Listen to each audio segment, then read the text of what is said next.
अगर हाँसी सेंटर की बात करें तो पीछे हिसार की तरफ से लोग आते थे, इधर करें तो भिवानी की तरफ से लोग आते थे, जिंद की तरफ से लोग आते थे, मतलब तुशाम, किरावड़, नारनौंद, सिसाई, यहाँ इन एरिया से तो लोग सर पे चारपाई रख के कई कई किलोमीटर यात्रा करने के बाद रामलीला देखने आया करते थे।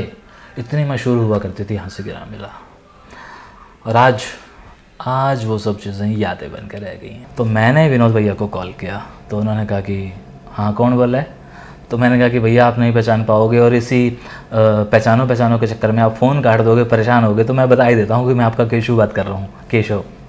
तो और भाई क्या हो रहा है। मैंने कहा भैया बाकी सारी बात बताऊंगा बातें, आप मुझे सिर्फ ये बताइए ना कि भरत मिलाप वाले दिन मैं कौन सा गाना गाता था, या सारे एक्टर जो भी भरत बनते थे वो कौन सा गाना गाते थे। मैंने कहा मुझे कंपोजिशन याद है, तकदीर का फसाना। तो उन्होंने उसी स्केल में, उसी जोश के साथ, मैं अब उस स्केल पे तो नहीं गाऊंगा, लेकिन उन्होंने मुझे जो बताया मेरे चेहरे पे इतनी खुशी आ गई। और वो वर्ड थे, क्या जानूं क्या हुआ है, दिल बैठा जा रहा है, तारे से टूटते हैं, अंधेरा छा रहा है। शायद मैं अभी भी लफ्ज़ में गलती कर रहा हूँ, लेकिन उन्होंने बताया कि ये था और मैं हंसता जा रहा हूँ। मैंने कहा बस भैया, तो उन्होंने स्टैंजा शुरू कर दिया। तो मैंने कहा कि नहीं। तो ये वाला गाना मुझे हमेशा अभी भी याद आता है। ये किरदार उसे ही दिया जाता था, जैसे मैंने कहा कि जो बच्चा गाता था।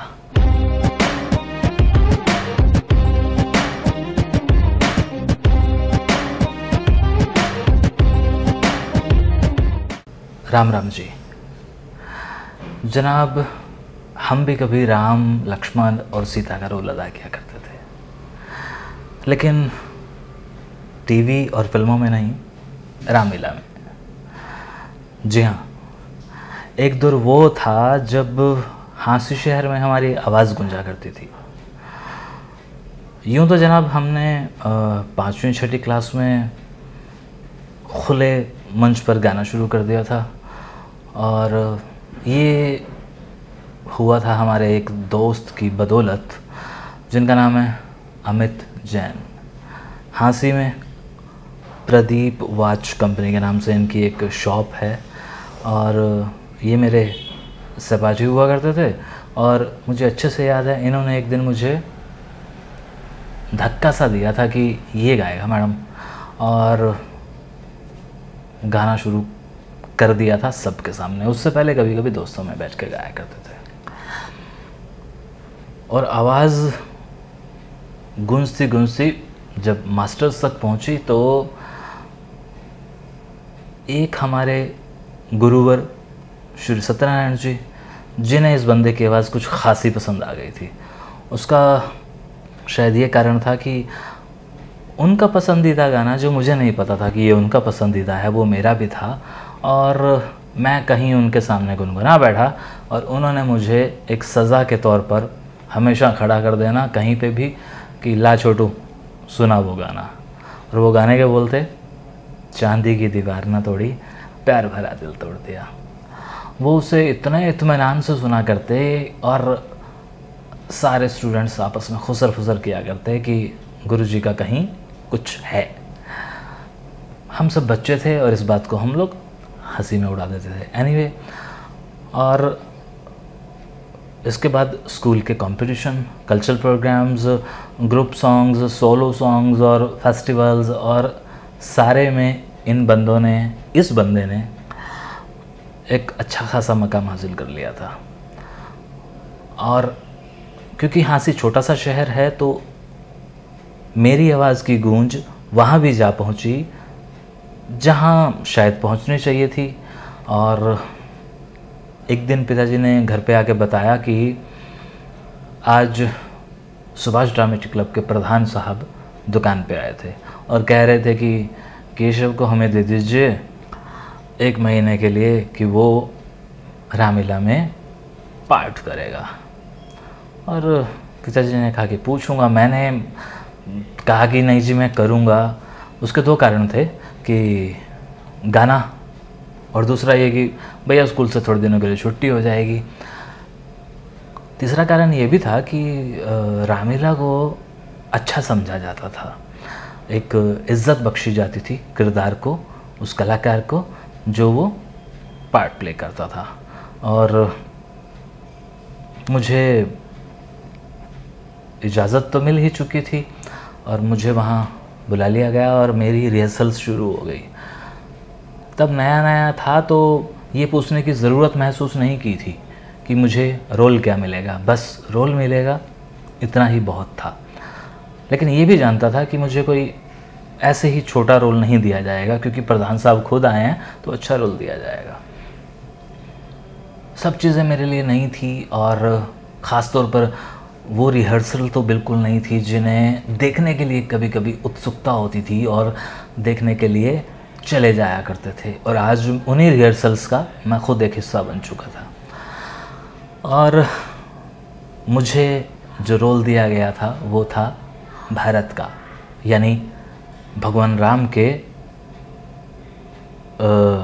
लक्ष्मण से छोटे वाले भाई और राजा दशरथ के तीसरे बेटे, माता कैकेयी के लाडले बेटे। और मैंने अच्छा मुझे क्यों लिया गया था ये भी बाद में समझ में आया कि उस साल भरत के किरदार के लिए उन्हें एक नया चेहरा चाहिए था, नई आवाज़ चाहिए थी। और क्योंकि मैं नया था, नया चेहरा था, तो मुझे लिया गया।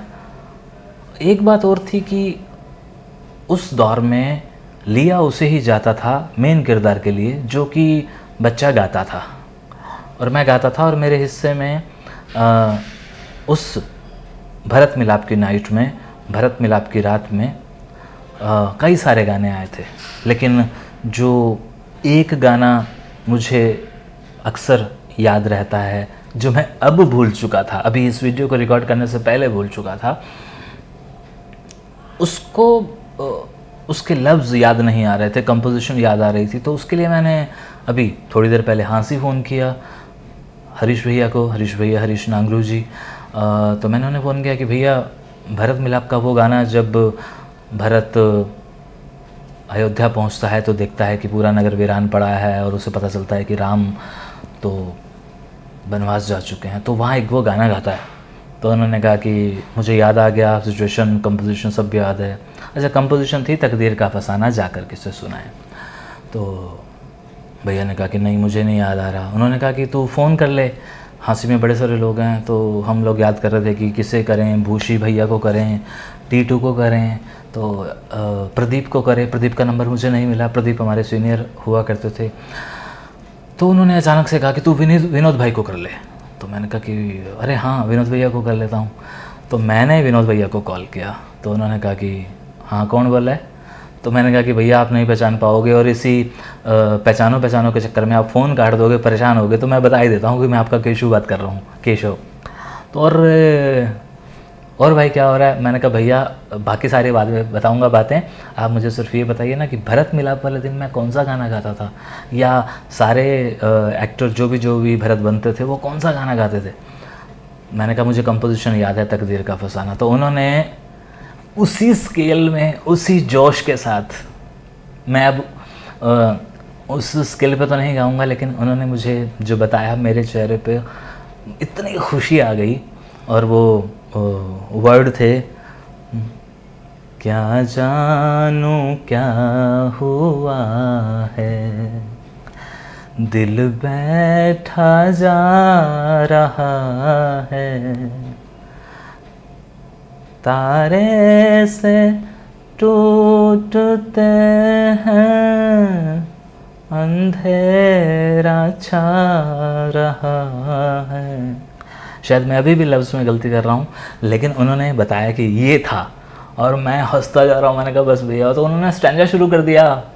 तो मैंने कहा कि नहीं। तो ये वाला गाना मुझे हमेशा अभी भी याद आता है ये किरदार उसे ही दिया जाता था, जैसे मैंने कहा कि जो बच्चा गाता था। और मुझे बड़ी खुशी हुई कि मैं गाता था और मुझे ये किरदार मिला। तो जनाब, इस रामलीला के वक्त से निकलकर नॉर्मल डेज़ में जब मैं स्कूल पहुंचा तो एक अलग से रिस्पेक्ट थी कि भाई ये गाता है। जिनको पता था थोड़ा गाता है, उनको ये पता चल गया कि ये सुभाष ड्रामेटिक क्लब स्टेज पर परफॉर्म कर चुका है। क्योंकि तब हमारे शहर में 4 रामलीला हुआ करती थी। सबसे बड़ी Subhash dramatic club, Rama dramatic club और श्री पंचायती रामलीला, और एक और थी, मुझे याद नहीं आ रही है, अभी याद नहीं आ रही है। तो इन स्टेज पर, इन तीनों की स्टेज पर जो एक्टर या जो बच्चा कोई एक रोल कर लेता, वो भी कोई बड़ा रोल, तो वो मतलब शहर का चहेता बन जाता, शहर का एक जाना पहचाना वो बन जाता। और मेरे साथ वो हो चुका था। भले ही मैंने पूरी रामलीला में सिर्फ भरत का किरदार निभाया था, लेकिन मैं क्या बताऊं कि मैं कितना कुछ पा चुका था। और रामा ड्रामेटिक क्लब की स्टेज पर मैंने जो अपने एक्सपीरियंस लिए अपनी ज़िंदगी के उन दिनों के, वो तो मतलब कलाकारों की अगर वर्डिंग में कहूँ तो तबाह थे। मतलब गोल्डी सर, उस वक्त गोल्डी सर अभी नहीं आए थे, एक और पेटी बजाने के लिए, हारमोनियम बजाने के लिए सहारनपुर से शायद आया करते थे, मैं नाम नहीं याद कर पा रहा हूँ। फिर गोल्डी सर आया करते थे। गोल्डी सर आज भी हाँसी की शान है, हरियाणा भर में उनका नाम अदब से लिया जाता है। और रिदम पर होते थे मास्टर लाली और या फिर मास्टर प्रहलाद, ये लोग हुआ करते थे। इनके बाद फिर संजय और राजेश, ये जो रिदम प्लेयर्स थे, ये बाद में हुए, क्योंकि ये सब लोग इनके शागिर्द थे, मास्टर संजय और मास्टर राजेश। तो मैं बात कर रहा था कि स्कूल में जाने पर एक अलग ही वो बन चुका था कि भाई ये अगर कम नंबर भी ला रहा है या ये अगर ये वाला पीरियड मिस कर रहा है तो इसे कोई कुछ नहीं करेगा, क्योंकि ये तो आर्टिस्ट है। तो इस दौर से वो वाला पूरा साल निकल जाता है। और अच्छा, मैं बताना तो भूल ही गया कि ये वक्त था 87 का शायद, और उसके बाद 88 का दौर आता है और फिर से रामलीला के दिन शुरू होते हैं। रामलीला के दिन शुरू होते हैं तो वो प्रधान साहब फिर से पिताजी के पास जाते हैं, और पिताजी इस बार, क्योंकि इस 1 साल के दरमियान घर में ये जिक्र हो चुका था कि अगली बार ये भरत नहीं बनेगा, अगली बार ये राम बनेगा या लक्ष्मण बनेगा, तो पिताजी कहते हैं कि नहीं, इस बार भरत नहीं बनेगा, मतलब आपने बस एक ही रोल दिया। तो उन्होंने कहा कि देखिए बच्चा नया था, और शायद पिताजी इस बात को समझ गए, तो उन्होंने कहा कि नहीं, इस बार नहीं। तो उन्होंने कहा कि ठीक है जी, इस बार इसे लक्ष्मण बनाएंगे। और मैं बताऊं कि जिस साल मैं भरत बना था उस साल आशु लक्ष्मण था, जो बहुत सुरीला गाता था, और उसका भाई अमित था शायद। ये रियल ब्रदर थे, राम और लक्ष्मण ये बनते थे, मैं भरत बना था। और फिर जब मैं लक्ष्मण बना था तो अमित भाई का गला शायद, कहते हैं ना कि वो एक उम्र बढ़ने के बाद गले में एक भारी बना जाता है, बेस आ जाता है। तो अमित ने राम छोड़ दिया था, लक्ष्मण जो बनता था आशु वो बना था राम, और मैं बना था लक्ष्मण। ये बात 88 की है।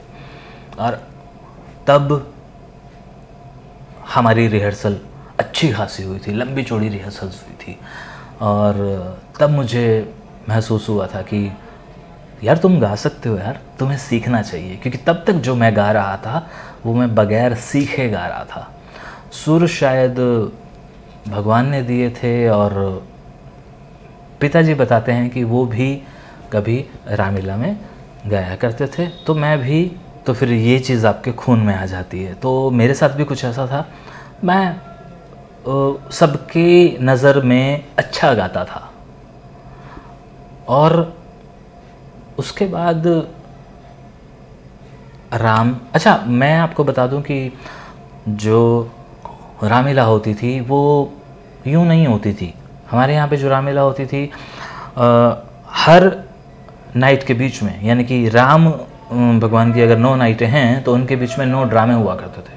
यानी कि जो रामलीला का आगाज़ हुआ करता था वो श्रवण लीला से हुआ करता था, और श्रवण का किरदार एक बहुत ही मंझा हुआ किरदार करता था।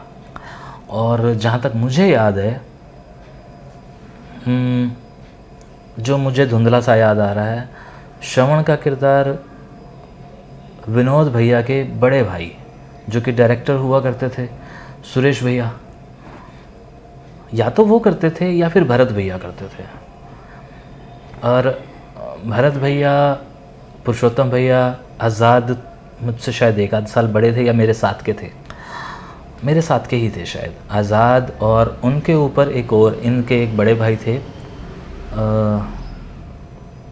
वो भी कमाल के गाते थे, मुझे उनका नाम नहीं याद आ रहा है। तो ये एक परिवार था जो कि कई सालों से रामलीला को समर्पित था भगवान राम के लिए। जैसे उनका ही उनकी जीवन का जो चित्रण था भगवान राम का, उसको दिखाने के लिए शायद इस परिवार का समाज में आना हुआ था, धरती पे आना हुआ था। इतने भक्ति भाव से ये सब लोग करते थे। ये चारों भाई राम, लक्ष्मण, भरत, शत्रुघ्न भी कभी बने थे, ऐसा मुझे बताया गया था। तो जो श्रवण हुआ करते थे, श्रवण लीला के अंदर जो मेन किरदार करते थे वो भरत भैया या सुरेश भैया, मैं कंफर्म नहीं, श्योर नहीं हूँ।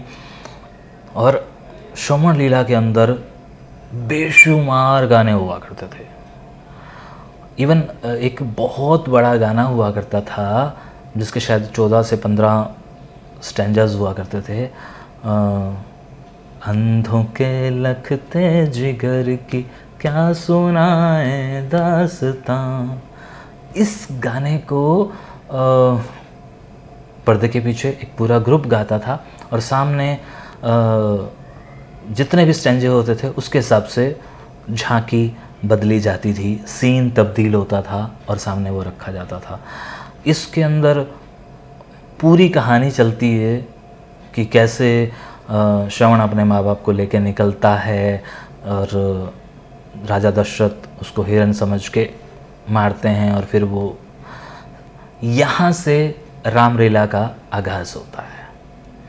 और उसके बाद पहला राम जन्म, और फिर एक ड्रामा आता था। ड्रामा कोई भी हो सकता था, पूरण भगत, सोने की जंजीर और रूप बसंत, ठीक है। और फिर आता था राम जन्म के बाद सीता स्वयंवर, फिर इसके बीच में एक ड्रामा, फिर आता था राम वनवास, फिर एक ड्रामा, फिर भरत मिलाप, फिर एक ड्रामा। तो इस तरह से करते करते करते करते हम लोग दशहरे तक पहुंचते थे। लेकिन इसके अंदर एक दिन बहुत ही ज़्यादा महत्वपूर्ण आता था, और वो होता था लक्ष्मण मूर्छा वाला दिन। उस दिन अब बातें बड़ी सारी हैं, मैं शायद इस वीडियो में सारी बातें ना कह पाऊँ, क्योंकि मुझे ये सारी चीज़ें करते करते याद आ रही हैं सारी चीज़ें, और कोई चीज़ मैं भूल जाऊँगा तो जो लोग ये वीडियो देख रहे हैं और इस बात बाय चांस रामलीला से कनेक्टेड हैं या हाँसी से कनेक्टेड हैं, तो वो मुझे चीज़ें बताएंगे, तो मैं कहूँगा कि अरे यार मुझे पहले पूछना चाहिए था। एनीवे, वैसे तो मैं आपको बताऊँ, जो ये मैंने बताई हैं रामा क्लब और सुभाष क्लब, ये दोनों रात को हुआ करती थी, लेकिन जो पंचायती रामलीला क्लब थी ये दिन में हुआ करती थी। और जिस टाइम ये दोनों रामलीला की शुरुआत होती थी तब तक तो वो ख़त्म हो जाया करती थी। मुझे लगता है कि मुझे थोड़ा सा पानी भी लेना चाहिए, एक ब्रेक कर लेता हूँ क्योंकि मुझे लग रहा है प्यास लगी है। ब्रेक के बाद आगे की कहानी बताता हूँ। न ज्यादा रुलाओ, मुझे भैया कहकर न भैया बुलाओ, बहुत रो चुका हूँ न ज्यादा रुलाओ। तो मैं बता रहा था कि वैसे तो सभी दिन खास होते थे, लेकिन लक्ष्मण मूर्छा वाले दिन रात को शहर में एक झांकी निकलती थी जिसे लाग कहा जाता है, जिसमें लक्ष्मण मूर्छित अवस्था में और जितनी नाइटें पहले हो चुकी हैं उनसे रिलेटेड या बाकी और भगवान के स्वरूप बनाए जाते थे और पूरे शहर का भ्रमण होता था। ये होता था रात में, और उसके अलावा दिन की रामलीला के तो एक शाम को निकलती थी इस तरह से झांकियाँ, और जो स्वरूप होते थे भगवान राम और लक्ष्मण और हनुमान जी और बाकी अन्य स्वरूप, इन सब को स्पेशली राम और लक्ष्मण को तो कंधों पर बिठाकर दिल्ली दरवाजे से रामलीला ग्राउंड से निकलते थे और पता नहीं कितने घरों के अंदर इन सब रूपों की आरती उतारी जाती थी।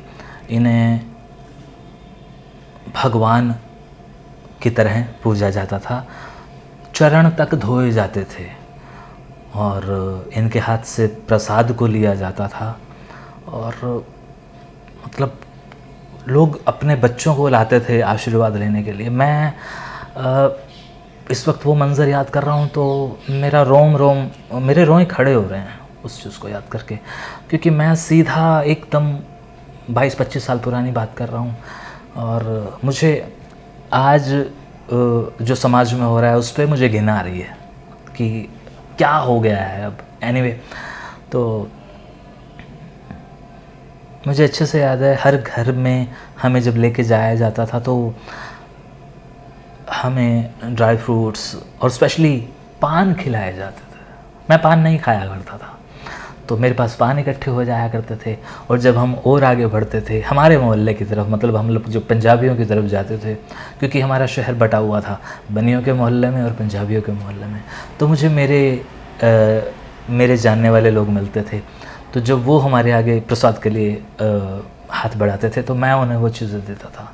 मुझे अच्छे से याद है हमें हर घर से रुपए भी मिलते थे, क्योंकि उस दौर में 10 रुपये मिलना बहुत बड़ी बात होती थी।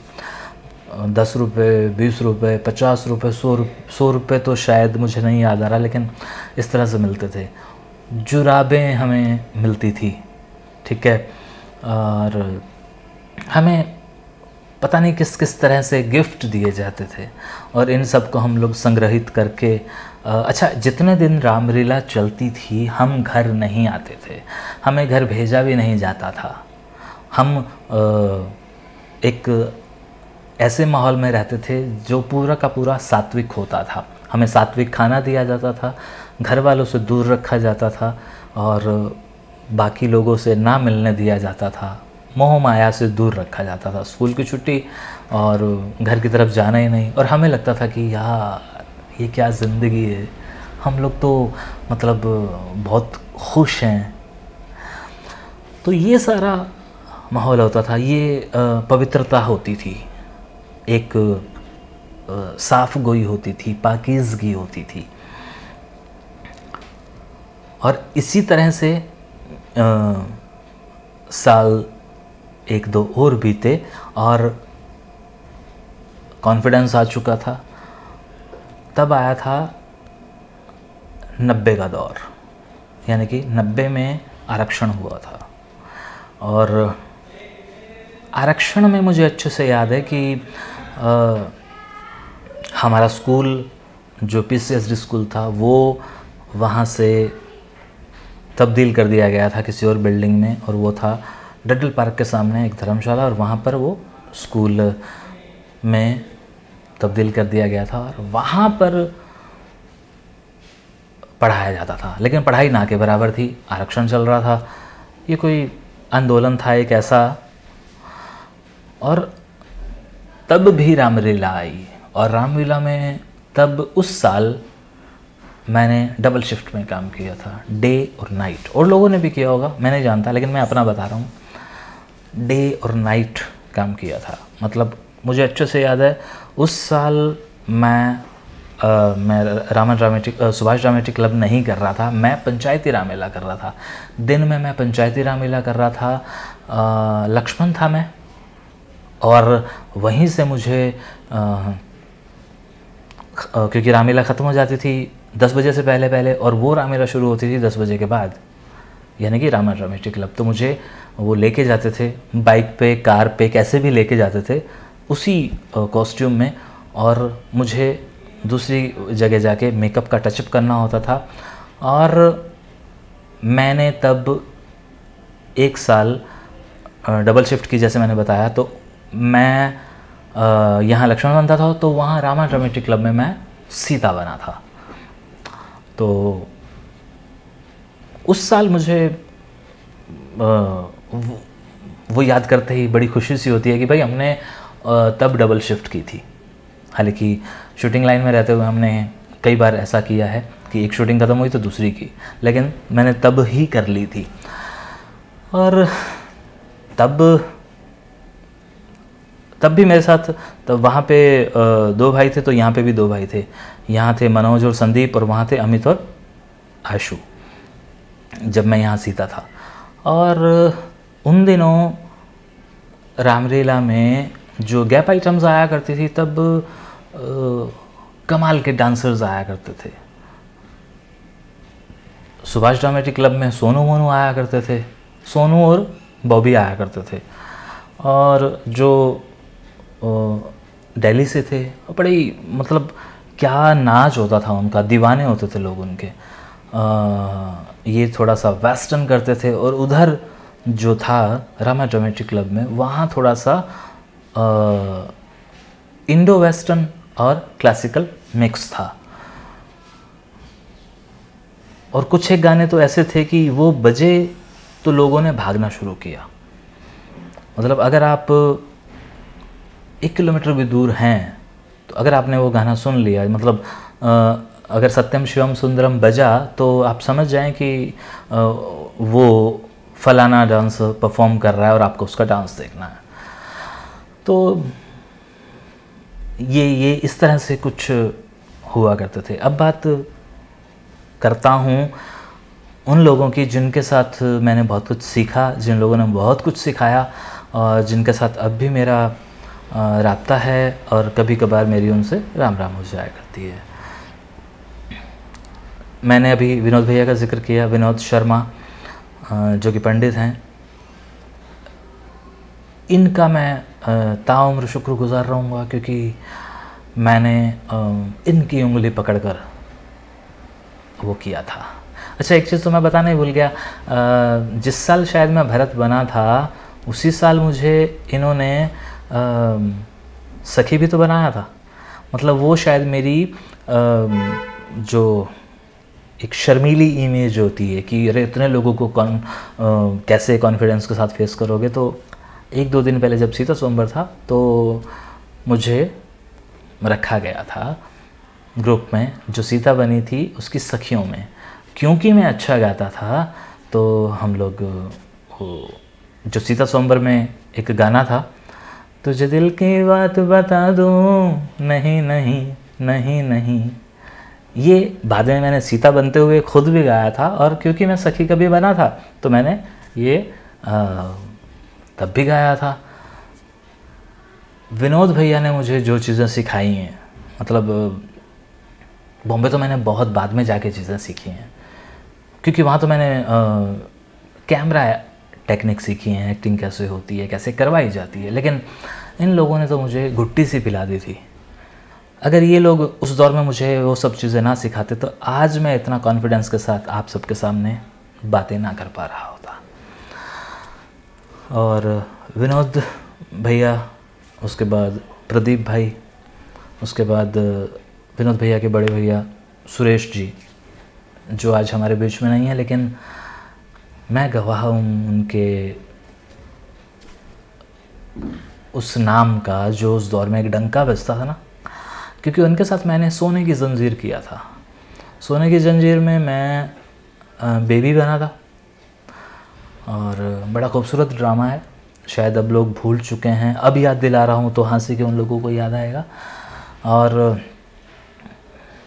वो तो कमाल के एक्टर थे, क्या कमाल के डायरेक्टर थे, उनसे सीखा मैंने। और हंसराज भैया और पुरुषोत्तम भाई, भरत भाई, आज़ाद को मैं याद कर रहा हूँ, और एक और शख्स थे जिनका ज़िक्र किए बिना ये वीडियो अधूरा रह जाता है। क्योंकि मेरे पिताजी के पास जो ग्रुप आया था, उनके पास मेरा नाम पहुंचाया था राधे श्याम गहलोत साहब ने। ये वो शख्स जिनका मैं सदैव आभारी रहूँगा कि इन्होंने मुझे बहुत कुछ सिखाया। शायद इन्होंने हर किसी को सिखाया, और बड़े ही साफ दिल के इंसान थे, कम से कम मेरे लिए तो।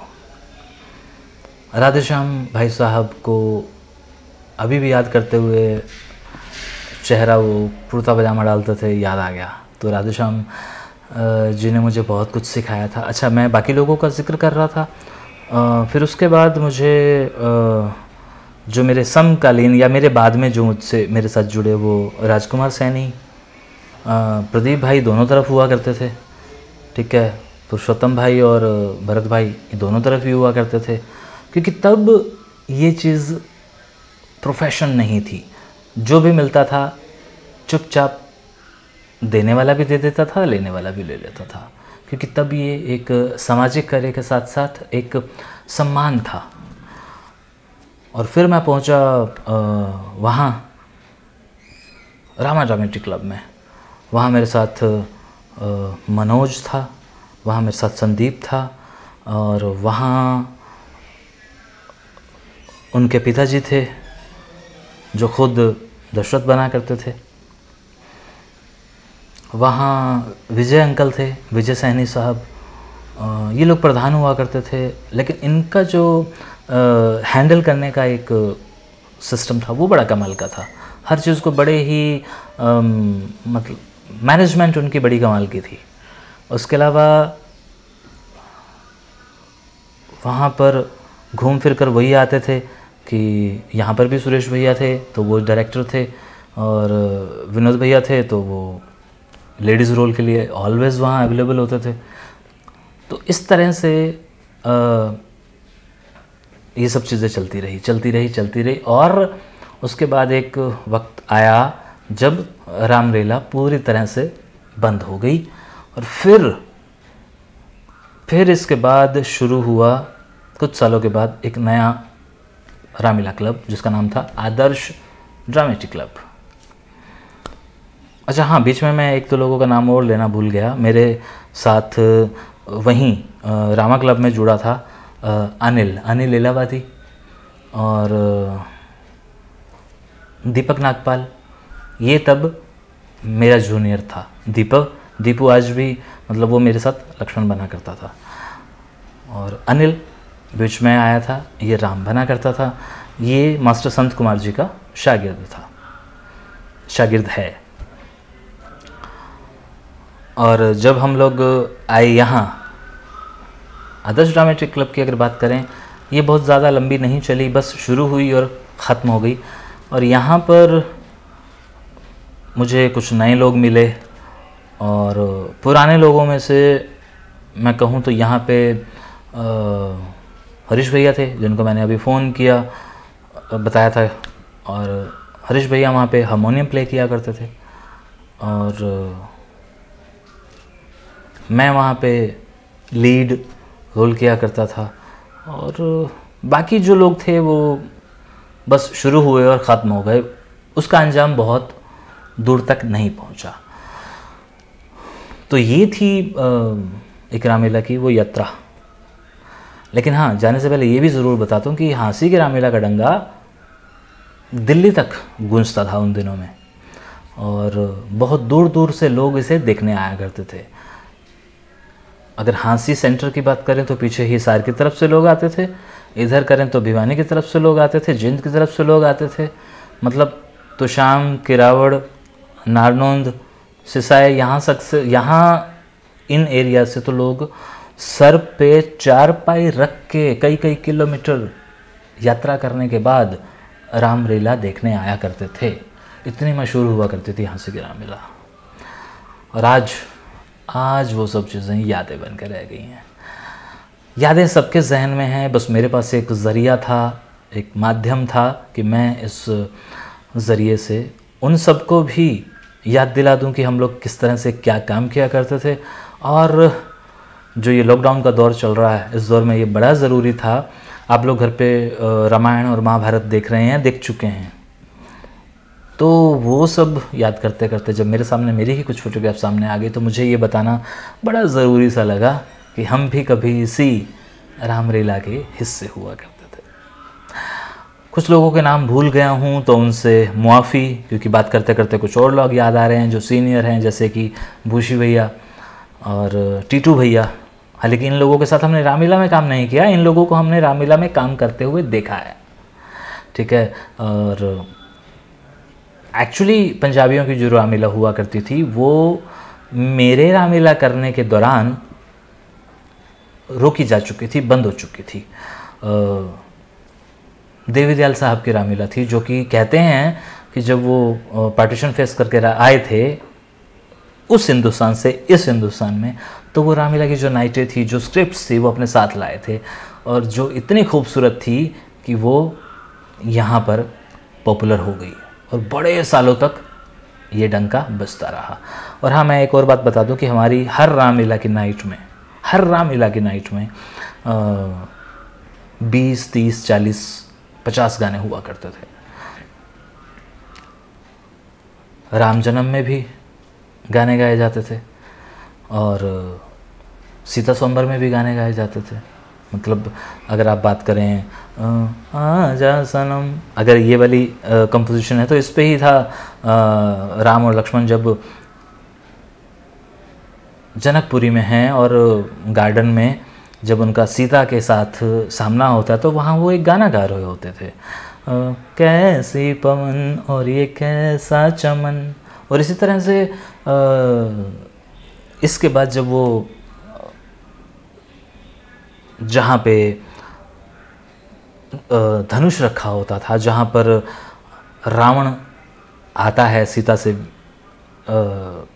शादी के लिए, ब्याह के लिए, वहाँ पर लक्ष्मण और परशुराम का संवाद हुआ करता था, जिसे बैरतबील कहा जाता था।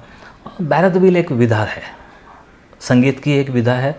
और कुछ करो होश से बात राजा जनक जी, कुछ करो होश से, इस कंपोजिशन पर पूरी पूरी रात बीत जाया करती थी। सवाल और जवाब हुआ करते थे। पहले एक सवाल, यहाँ पर लक्ष्मण परशुराम भी संवाद हुआ करता था, यहीं पर लक्ष्मण और जनक संवाद भी हुआ करता था। जब वो तोहमत लगाते हैं कि जी इतनी बड़ी सभा में क्या कोई भी नहीं है ऐसा जो इस धनुष को तोड़ सके, तो लक्ष्मण खड़े होते हैं और वहीं पर परशुराम, उसका पहले परशुराम से संवाद चलता है, फिर वहाँ। तो इस तरह से हर रात में अलग अलग चीज़ें हुआ करती थी। और फिर राम वनवास में, हमको मिला वनवास हम वनवासी हो गए, तो कितना कुछ हमारी रामलीला में हुआ करता था, कितना कुछ। मैं तो इस एपिसोड में इतनी बातें नहीं कर पा रहा हूँ क्योंकि जितनी ये बहुत लंबी बातें हैं, बहुत लंबी बातें हैं। लेकिन आप ये समझ लीजिए कि अभी भी मेरे पास बहुत कुछ है कहने के लिए, बहुत कुछ है कहने के लिए। लेकिन जिन लोगों का नाम मैं नहीं ले पा रहा हूँ उनके लिए, उनसे मैं हाथ जोड़कर माफ़ी मांगूंगा, क्योंकि आप सब लोगों ने भी मुझे बहुत कुछ सिखाया होगा ज़रूर। और जिन लोगों ने मेरे साथ अगर कुछ भी वक्त बिताया है तो उनका मैं ऋणी हूँ, और जिन लोगों से मैंने कुछ सीखा है उनका भी मैं ऋणी हूँ। और हाँ, जाने से पहले एक और बात कि हाँसी वाले बड़े ही कमाल के कलाकार होते हैं, बड़े ही कमाल के कलाकार होते हैं।